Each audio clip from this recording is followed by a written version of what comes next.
They play better than us, and not really much to say. I'm working on very little sleep. That's because the Commanders played a late night game in Green Bay, and then I had to get back to D.C. I didn't get much sleep because of the travel, but I'm guessing the Commanders coaching staff, they didn't get much sleep because they were really upset at what they saw on the field against the Packers. Washington got thoroughly beaten on both the offensive and defensive lines of scrimmage. That's a total twist from how things looked week one, where Washington was dominant both in the run game and at stopping the Giants' running attack. Washington went up against a really good opponent in Green Bay, and they didn't look like they're in the same weight class. So how did that sit with the Commanders' coaches and players after the loss? I thought overall, just a tough night in terms of style and attitude of how we want to play, identity. So we just missed the mark on those, but I don't want to. I'll give the credit to Green Bay. Just didn't feel like we got a rhythm. It was just kind of a little flat.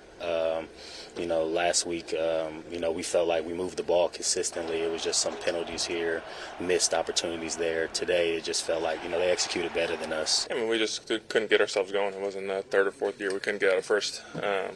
And so for us, it's just starting faster. I talked about last time I spoke that you don't want to start slow against that team.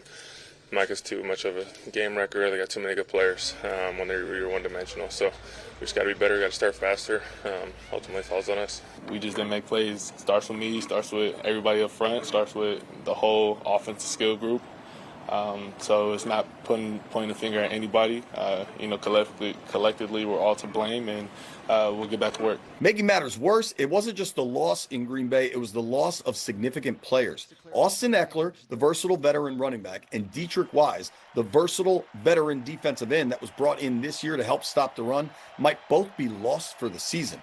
Eckler injured his Achilles and Wise his quad. Those are both serious injuries, especially for players on the other side of 30. And you got to wonder how Washington's going to replace their production for the remaining 15 games. Covering the Commanders, I'm JP Finlay.